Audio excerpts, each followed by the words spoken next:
people have always described me as being mysterious.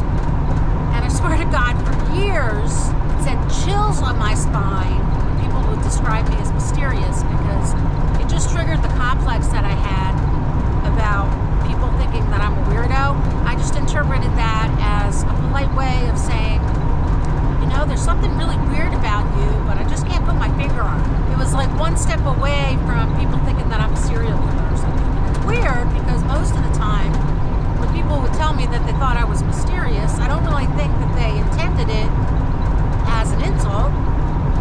Honestly, I think that they intended it as a compliment. However, it just always triggered this complex that I had about obviously people perceiving me as being different in some way.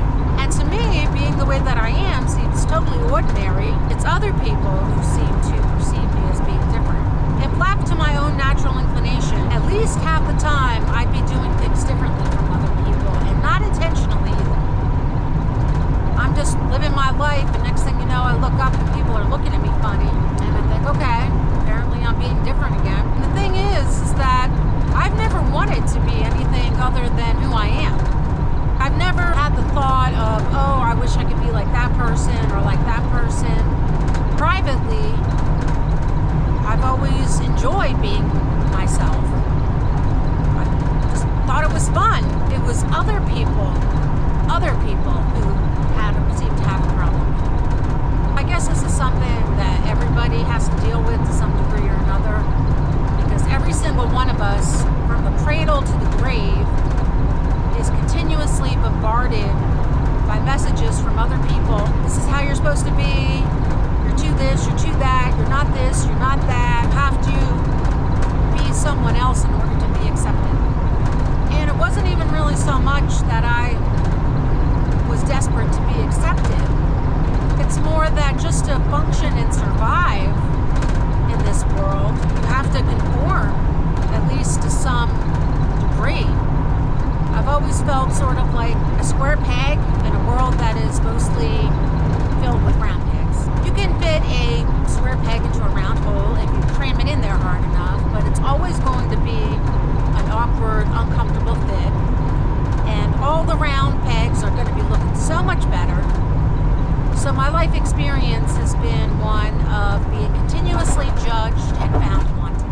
Even when I did my best, twisted myself into a pretzel, tried to conform to other people's expectations, the best response that I ever got from anybody when I tried to do that was, okay, well, you managed to fit yourself into the round hole, so I guess you'll do. But everybody else was always looking a whole lot better than me. Everybody else was always perceived as better than me in some way. And I never really wanted to try to squeeze myself into round holes.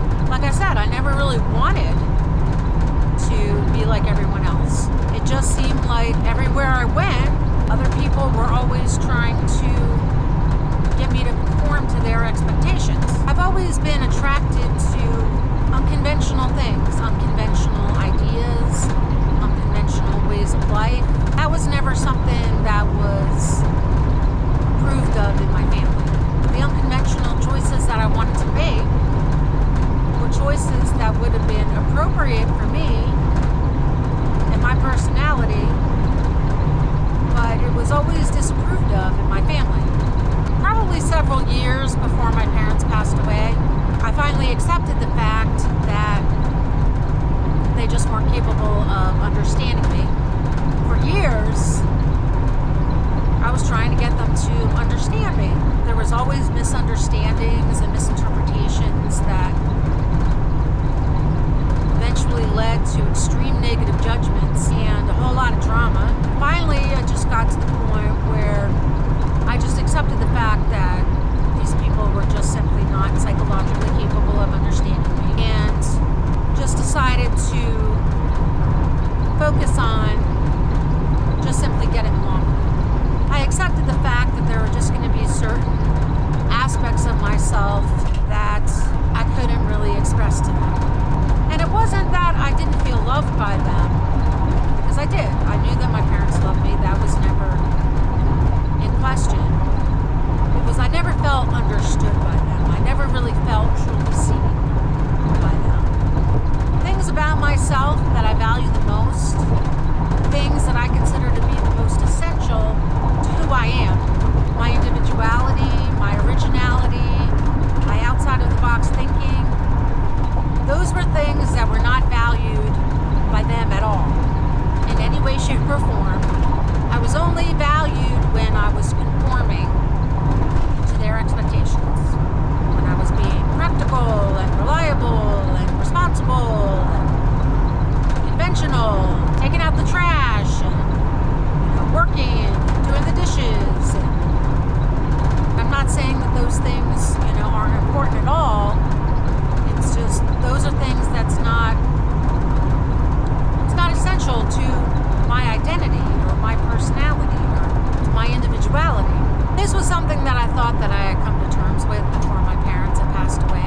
think that I mostly did.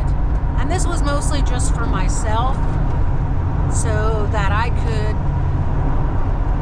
let go of the resentment that I had towards them, and I could be at peace. However, it wasn't until my parents passed away that I realized that I still maybe like 5% had not really come to terms with what I perceived as their lack of acceptance and understanding of me. I spent the past, couple of years on the road, traveling around the country, and I needed that time to really kind of psychologically process everything that I was going through. And it's kind of uncomfortable to talk about because I loved my parents, I really did. I didn't want them to die. And I know that I was a good daughter to them towards the end of their lives, when they needed my help. But in all honesty, I have to say that my life has been easier since they've been gone. I was really shocked when I realized, only after they died, how much of my life was indirectly controlled by my parents. And I say indirectly controlled because it wasn't like they were telling me, do this, do that. They would just have extreme negative judgments about things. And there was always a lot of anxiety about dealing with their overreactions to my life choices. Since my parents have passed away, it's been kind of freeing, I have to say. Even though I still love them, and at times I miss them, I feel like I have more psychological freedom. And I'm sure that a lot of people feel that way after their parents pass away, because it's not an unusual life experience. I realize for people to feel misunderstood or judged by their parents.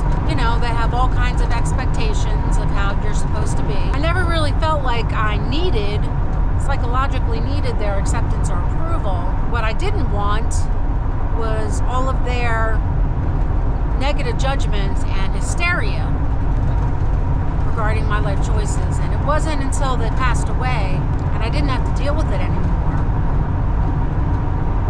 that I realized how much of my life was controlled by that. I was shocked and mortified and embarrassed. I was in my early 50s by the time my parents passed away, and I thought, I can't believe that I'm a grown-ass woman in my 50s and I was still so psychologically controlled